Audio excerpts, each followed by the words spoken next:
Loh emang iya kok. Emang iya itu.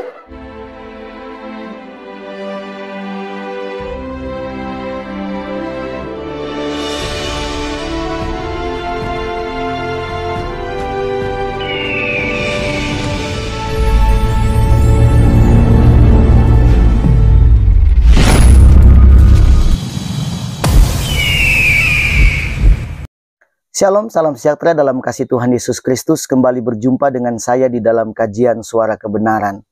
Teman-teman, pada video ini saya akan kembali memberikan tanggapan atas apa yang disampaikan oleh Kainama. Dia ini menjawab dua pertanyaan dari dua mahasiswa ya pada kelas yang biasa dia pimpin. Dan sebetulnya kalau saya lihat dari video ini, sebetulnya ini mungkin sambungan dari video sebelum yang dia share waktu yang lalu, yang juga sudah saya memberikan tanggapan. Nah, apa pertanyaan yang disampaikan oleh dua mahasiswa ini? Kita dengarkan. Ya, silakan ini dulu. Pertanyaannya, kan Trinitas diambil dari Mikael, Gabriel, sama Rafael. Ya. Nah, Rafael sendiri itu salah satu malaikat Ya. atau Malaikat. Kemudian bagaimana mereka bisa beranggapan Trinitas yang awalnya ini kemudian menjadi Roh Kudus, Tuhan Anak. Baik. Gabriel, Mikael, dan Rafael. Tiga-tiganya kalau malaikat itu bentuknya apa? Daging apa roh? Pegang. Dia selalu dekat dengan Allah yang Maha Kudus. Berarti rohnya kudus. Itulah sebabnya dia sebut Roh Kudus. Karena malaikat itu bentuknya roh dan selalu dekat dengan Allah yang sumber kekudusan. Diambil itu. Dia bilang Bapa itu kudus, Anak itu Yesus itu kudus, Roh Kudus ya ini. Gitu.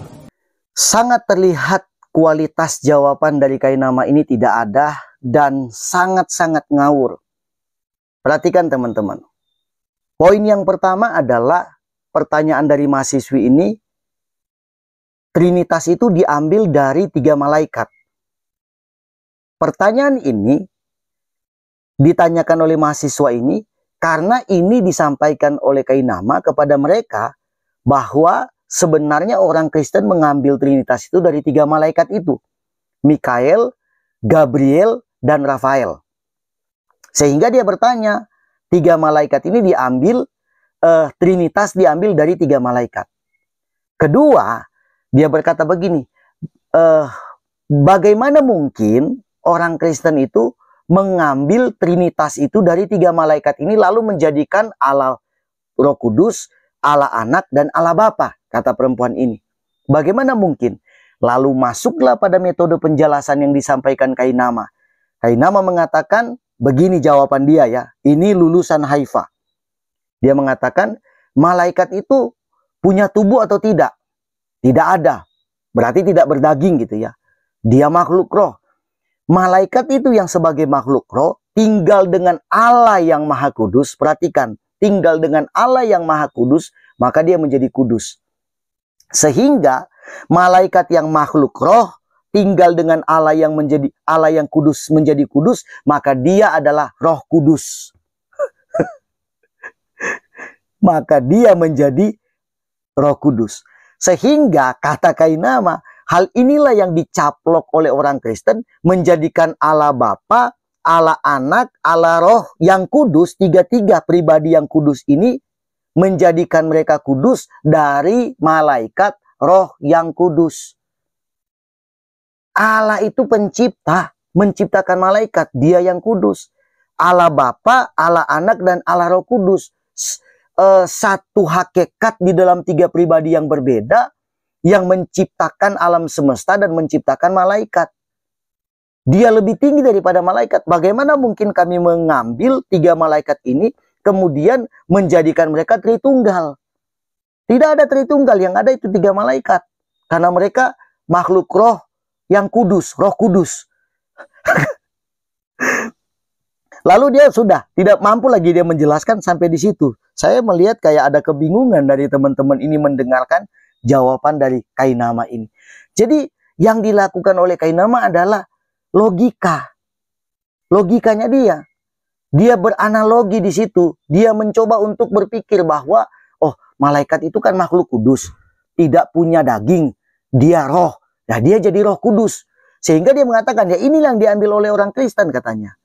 Menjadikan Allah Kudus, Anak Kudus, Roh Kudus dari 3 malaikat. Aduh, kainama. Belajar dari mana kamu ini? Membuat kamus dan membuat tafsiran sendiri. Pertanyaan yang kedua yang kita akan dengarkan dari mahasiswa ini. Demikian jawabannya. Bunda Maria kenapa sehat-sehat aja dia?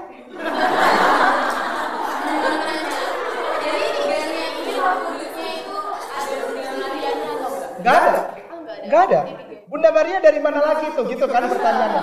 Dari mana? Bunda Maria jadi oknum keempat Tuhan tahun 451 Masehi. Itu di Konsili Chalcedon namanya. Konsili tulisannya Chalcedon. 451. Namanya Theotokos. Tulisannya Theotokos. T-H-E-O. Theotokos. Tuh, pakai K biasa ya Theotokos. Tuh. Yang mengusung Allah melahirkan Allah. Jadi Maria diangkat baru tahun berapa itu Theotokos?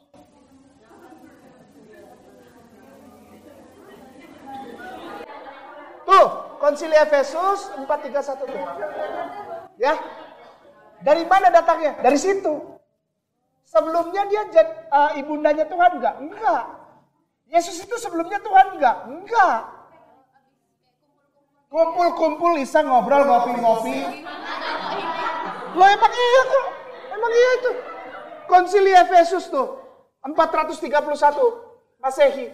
Berarti 430 tahun setelah Nabi Isa diangkat Allah ke langit. Mereka ada orang bule ngobrol di Roma. Jadi aja Tuhan. Jadi aja Roh Kudus itu tadi. Jadi aja maminya jadi Tuhan. Ngobrol. Dari mana datangnya Maria? Katanya. Maria itu menjadi oknum yang keempat dari Tuhan Yesus, dari Tuhan pada waktu sidang Chalcedon. Konsili Chalcedon tahun 431.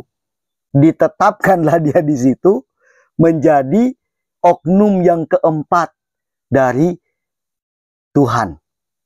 Dengar baik-baik ya. Kemudian dia mengatakan sebelumnya Maria melahirkan Tuhan enggak? Enggak.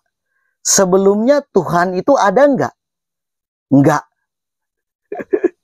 Tapi dia bilang tadi ditetapkan menjadi oknum yang keempat dari Tuhan. Lalu dia bilang sebelumnya Maria melahirkan Tuhan enggak? Enggak. Sebelumnya Tuhan itu ada enggak? Enggak. Ya iya baru ada ketika mereka ngopi-ngopi lalu mereka ngobrol-ngobrol dan mereka tetapkan. Logika dan jawaban yang disampaikan Kainama ini karena memang ditayangkan di slide, jadi kan mereka bisa lihat. Kelihatannya diprotes sama teman-teman mahasiswa. Ya kan, diprotes. Coba teman-teman lihat kembali videonya. Loh emang iya kok. Emang iya itu. Tuh, loh memang iya kok. Emang sebelumnya Maria melahirkan Tuhan. Sebelumnya Yesus itu Tuhan. Enggak. Ngopi-ngopi, kemudian ngobrol-ngobrol di konsili ini Chalcedon, lalu dijadikan Tuhan. Maria dijadikan oknum yang keempat dari ketuhanan dari Tuhan itu sendiri. Lalu ada protes lihat. Kita nggak dengar ya apa yang mereka sampaikan. Lalu Kainama, ya memang iya kok, memang iya. Dia selalu berusaha untuk memaksakan maunya dia apa. Makanya dikatakan suka-suka dialah. Pada video yang lalu saya pernah memberikan tanggapan ketika dia memaksakan Yesus itu harus menikah gara-gara dia punya saudara, kemudian gara-gara supaya penemuan itu menjadi sah. Ya, penemuan tentang Oswari Yakobus itu menjadi sah, supaya itu menjadi sah Yesus itu harus menikah. Dipaksakan harus. Ini juga sama, memang iya kok, memang iya. Jadi teman-teman kita lihat ya bagaimana cara dia mengajarkan orang ini. Banyak orang dengan cara-cara yang sesat, dengan cara-cara yang salah. Saya berharap kita tidak gampang disesatkan oleh Kainama ini, karena kita harus punya prinsip yang kuat di dalam Tuhan. Demikian apa yang bisa saya sampaikan teman-teman. Terima kasih sudah menyaksikan tayangan video ini. Dan jangan lupa subscribe, like, komen, dan share video ini sebanyak-banyaknya. Dan kita akan kembali berjumpa pada video berikutnya. God bless you.